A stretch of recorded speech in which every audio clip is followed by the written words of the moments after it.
एक छोटे से गांव में श्याम नाम का एक गरीब युवक रहता था। उसके पास कोई बड़ी दुकान नहीं थी। सड़क के किनारे एक छोटा सा पानीपुरी का ठेला ही उसकी पूरी दुनिया था। उसी ठेले से वह अपनी बूढ़ी माँ का इलाज और घर का खर्च चलाता था। हे भगवान, आज मेरी पानीपुरी पसंद आ जाए, बस इतना आशीर्वाद देना। श्याम ताज़ा आलू उबालता है, मसाले तैयार करता है और दो अलग अलग स्वाद का पानी बनाता है, एक तीखा और एक खट्टा मीठा। मेरी पानीपुरी की पहचान इसका स्वाद है।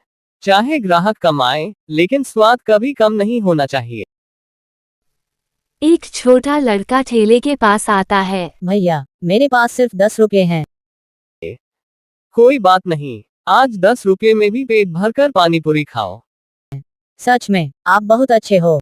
हाँ, खुश होकर खाना सबसे जरूरी है।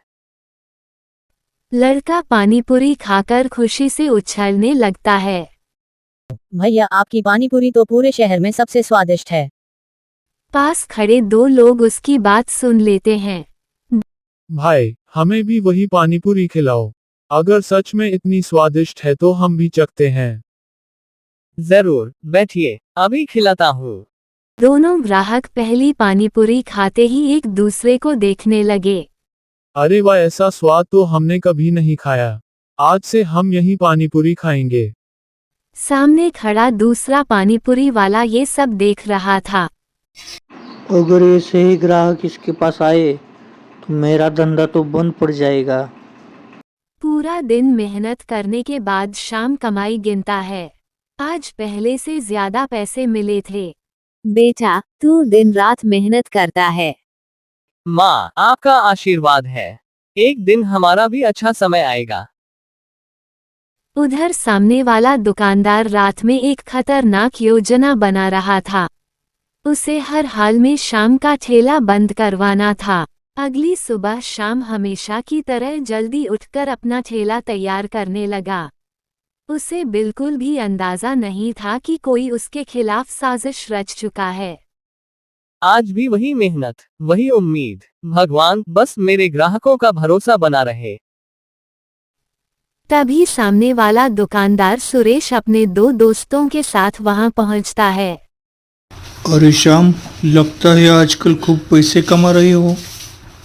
भैया, मेहनत करता हूँ। भगवान जितना देता है उतने में खुश रहता हूँ। सुरेश का दोस्त जानबूझकर जोर से बोलता है। अरे, इस पानीपुरी में तो स्वाद ही नहीं है। लगता है बासी वाला सामान है। आसपास खड़े लोग एक दूसरे को देखने लगते हैं। भैया, अगर आपको पसंद नहीं आई तो मैं पैसे वापस कर देता हूँ, लेकिन मैं कभी बासी सामान नहीं बेचता। उसी समय एक पुराना ग्राहक आगे आता है। झूठ मत बोलो, मैं 6 महीने से ये पानीपुरी खा रहा हूँ। यहाँ हमेशा ताज़ा सामान मिलता है। सुरेश का चेहरा उतर जाता है। लोगों का भरोसा और भी बढ़ गया। कुछ ही देर में ठेले के सामने लंबी लाइन लग गई। भैया, मेरे लिए तीखा पानी। एक बूढ़े बाबा धीरे धीरे ठेले के पास आते हैं। बेटा, सुबह से कुछ नहीं खाया, लेकिन मेरे पास पैसे नहीं है। बाबा, पहले पेट भरकर खाए, पैसे की चिंता मत कीजिए।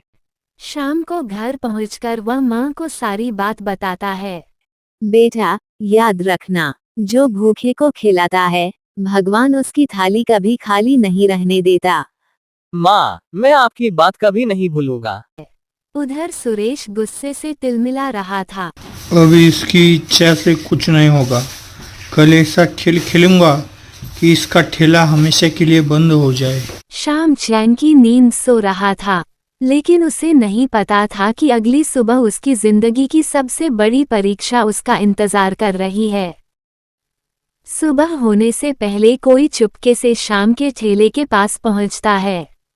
वो व्यक्ति इधर उधर देखता है और ठेले के साथ कुछ छेड़छाड़ करने लगता है। सुबह जब शाम अपना ठेला खोलने पहुंचा तो उसने देखा कि पूरा ठेला बिखरा हुआ था। हे भगवान, ये सब किसने किया? आसपास के लोग इकट्ठा हो जाते हैं। रात में किसी ने तुम्हारे ठेले के साथ तोड़फोड़ की है। मैंने किसी का क्या बिगाड़ा था? उसकी आंखों में आंसू आ जाते हैं। शाम घर लौटता है। बेटा, रोने से कुछ नहीं होगा। मेहनत करने वाले की हार कभी नहीं होती। लेकिन माँ, अब नया सामान खरीदने के लिए पैसे भी नहीं बचे। भगवान कोई न कोई रास्ता जरूर निकालेगा। उसी समय वही छोटा लड़का अपने पिता के साथ घर आता है। पापा, यही है वो जिन्होंने मुझे बिना पैसे के पानी पूरी खिलाई थी। बेटा, तुम्हारे अच्छाई का बदला हम भी देंगे। यह कुछ पैसे रखो और अपना ठेला फिर से शुरू करो। नहीं साहब, मैं भीख नहीं ले सकता। यह भीख नहीं, तुम्हारी ईमानदारी का सम्मान है। अगले दिन शाम फिर से नया सामान खरीदकर अपना ठेला सजाता है, पहले से भी ज्यादा साफ सुथरा और सुंदर। गिरकर फिर खड़ा हो जाए, वही असली जीतता है। वाह, श्याम भैया फिर से आ गए। कुछ ही देर में फिर से लंबी लाइन लग जाती है। दूर खड़ा सुरेश ये सब देख रहा था।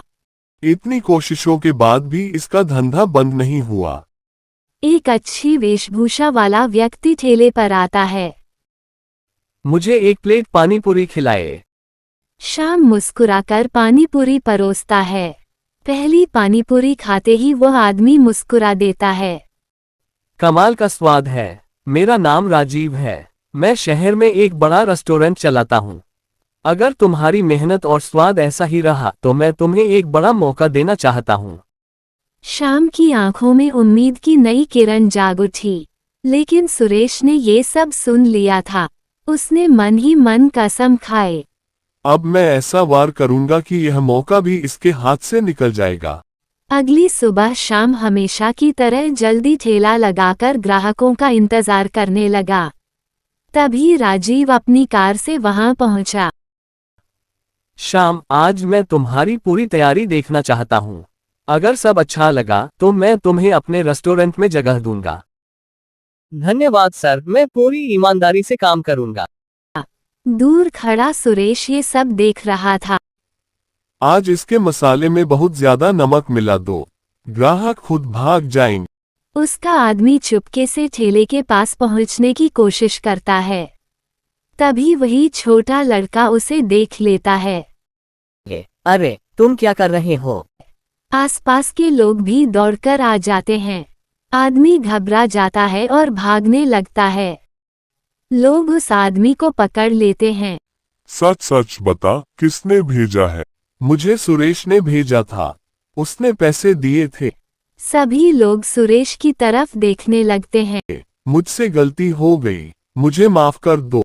अगर अपनी गलती मान ली है तो मैं तुम्हें माफ करता हूँ, लेकिन किसी मेहनत करने वाले का बुरा मत करना। सभी लोग शाम की तारीफ करने लगते हैं।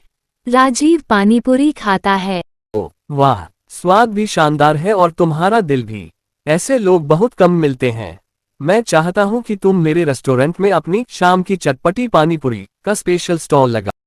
सच सर, ये तो मेरा सपना था। शाम घर पहुंचकर मां को सारी बात बताता है। मैंने कहा था ना बेटा, मेहनत और सच्चाई कभी बेकार नहीं जाती। माँ, ये सब आपकी दुआओं का फल है। कुछ ही महीनों में शाम की चटपटी पानीपुरी पूरे शहर में मशहूर हो गई। लोग दूर दूर से उसका स्वाद चखने आने लगे।